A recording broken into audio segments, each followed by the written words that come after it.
So it would be time to take a look at the SU-100P, which is the tank destroyer of this platoon, and honestly, that thing is kind of awesome. I would say it has probably the best gun in the platoon.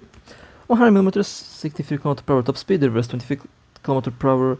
It weighs 22 tons, crew members 5, average penetration 290mm, reload 7.5 seconds, has no armor. It's a vehicle with an open top, which means that it will be very vulnerable to high explosive shells. However, surprisingly survivable versus armor-piercing shells. And if you shoot at this thing with APCR, it will survive 1,000 of them, because that's just how APCR works in War Thunder in general. It can survive AP shells. Most shells will overpenetrate and do little to no damage. It can surprisingly absorb armor-piercing high explosive shells, unless you are aiming at the top turret, which does hold most of the crew members. So the ammo is stored at the very back of the vehicle, which does make it rather difficult to ammo rack. Best thing to do versus this vehicle is to just fire high explosive at it anywhere. Any medium-sized high explosive shell, it will one-shot it, because it has no armor and overpressure is the thing. And high explosive is just perfect for vehicles like that. Now, since this thing has no armor, it is rather long as well, has no gun depression, has fantastic gun elevation though, and as I mentioned before, it has different types of armor-piercing shells. Has APCBC, has APHE, has APHEBC, and it has high explosive. Now, I'm using APCBC, the explosive APCBC. It does have a bit more penetration than the APHEBC. Also has the explosive filling to it, so it is also classified as a explosive armor-piercing ammo, which does one-shot literally most of the vehicles in the game. If it penetrates, yeah, it is 90% guaranteed that the tank you're shooting at will be destroyed in one hit. That's just what explosive armor-piercing ammo does. Now the turret can rotate, I think at 270-degree angle is the turret rotation angle that you can do with the vehicle. You can't rotate the turret all the way behind. That's a drawback. And as I already mentioned, the elevation is good, the gun depression isn't. This vehicle is meant to be a sniper.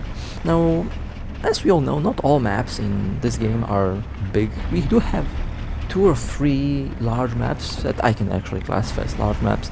Most of the maps are okay, you know, manageable. Definitely manageable, but not too large. Medium-sized would be the right word. So with this vehicle you have to take advantage of the range, you have to take advantage of cover. Usually you want to have some cover to be protected against the enemy high explosive shells.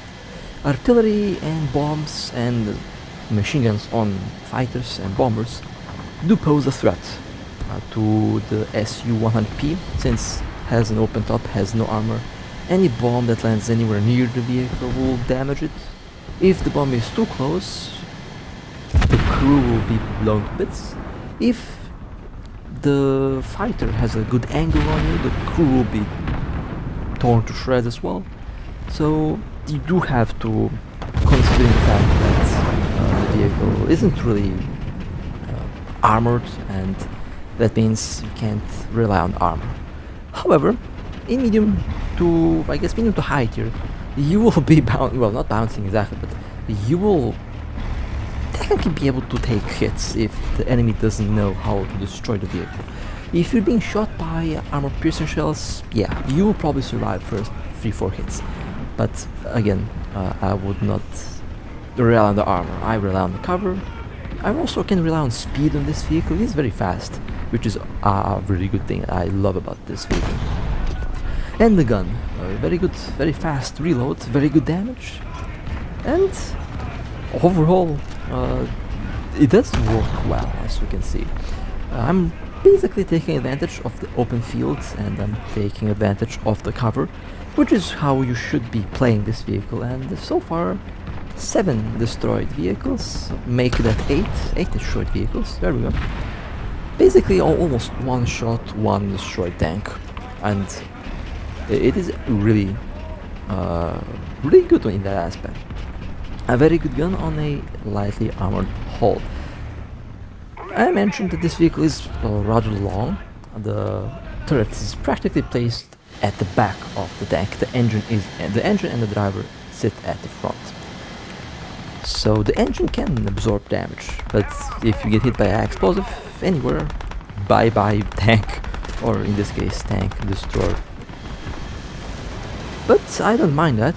Actually, I'm actually very surprised by the performance of this vehicle so far. It does seem to... That's a Tiger. You can penetrate a Tiger easily. However, I'm actually sometimes surprised when I penetrate the Tiger from the front and it doesn't immediately detonate the ammo, even though it should, because it's a armor-piercing high explosive shell. It has enough penetration and the caliber is large enough to reach all the way back in the Tiger's turret, which is usually where the ammo is stored. And there we go, another ammo detonation on the AMX. That was destroyed tank number 9. And just like that, 9 destroyed vehicles. Now, with this vehicle, you can't really run around. I mean, the turret rotation speed is usable, but rather slow. Definitely not the fastest rotating turret around. The hull can compensate for that. If you rotate the hull alongside the turret, you can definitely rotate faster that way, but not really a vehicle that is meant to run around and shoot. Definitely should not be played as a medium tank or a heavy tank.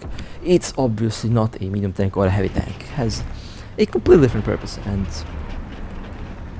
and so far does suit the usual gameplay of a tank destroyer.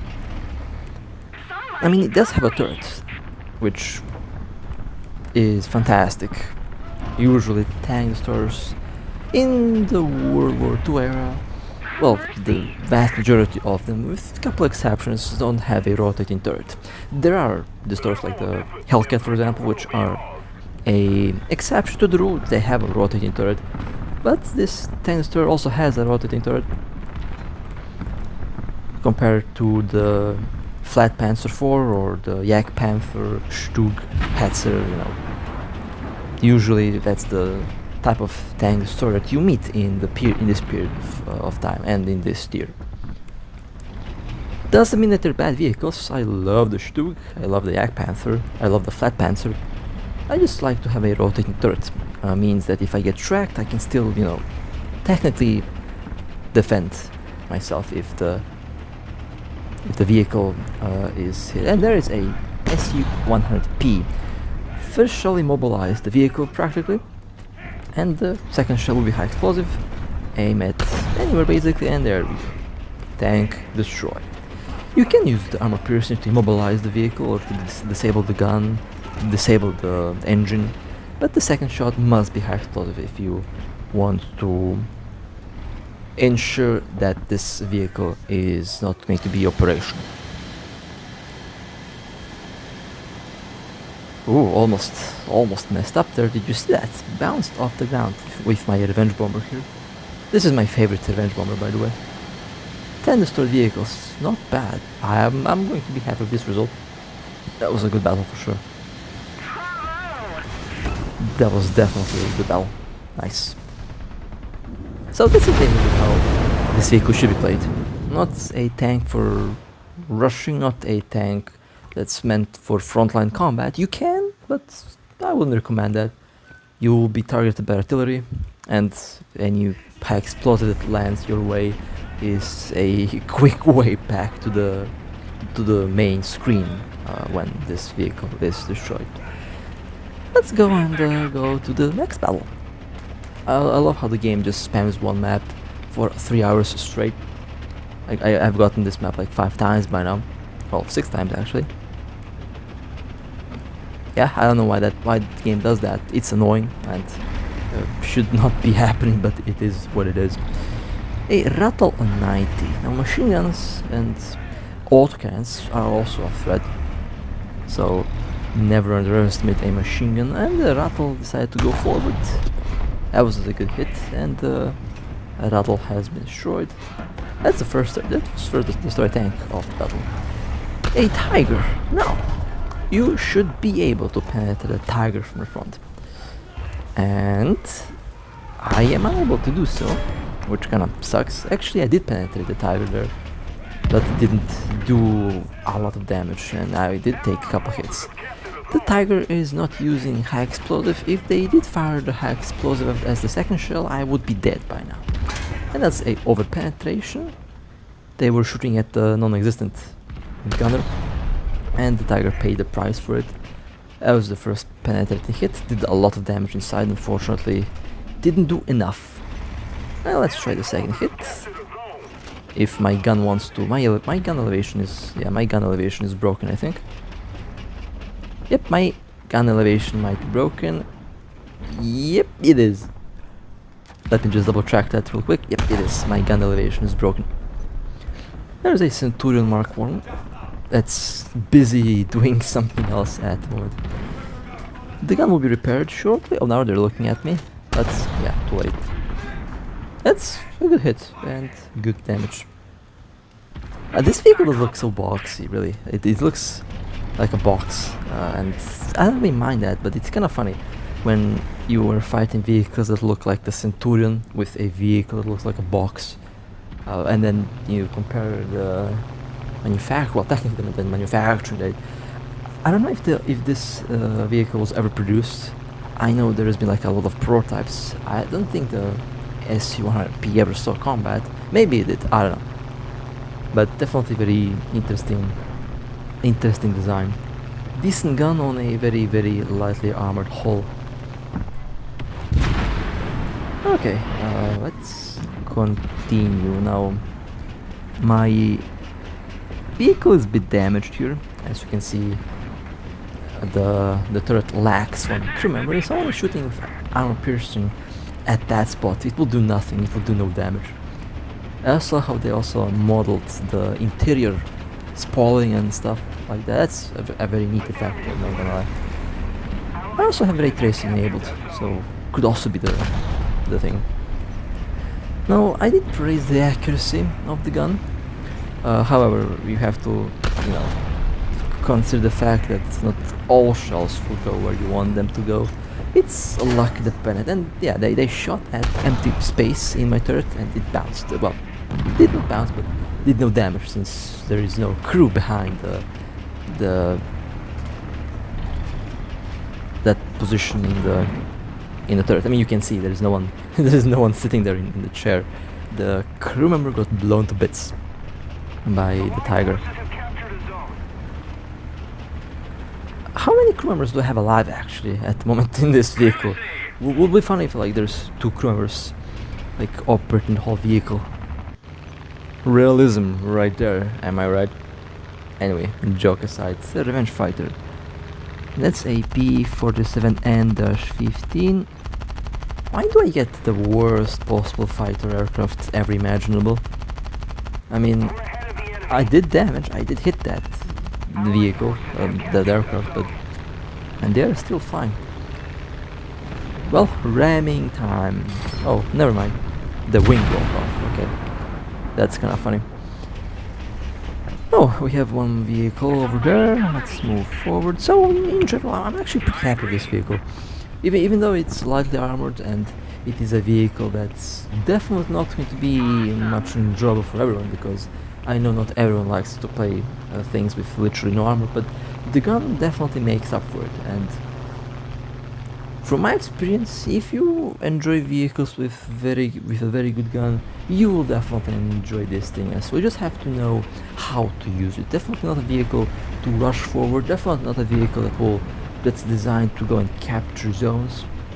It's a vehicle that can defend zones from a long distance. Vehicle that takes advantage of being small, and well, I say small. It is technically a small target if you manage to hide the hull. And it's a vehicle that is just meant for sniping. So if you like tanks like that, that's definitely going to be this is going to be a very enjoyable tank destroyer. And well, with that being said, that will be it for today. Hope you guys enjoyed. If you would like to support me, feel free to like and subscribe. And with that being said, stay safe. And as always, I'll see you next time.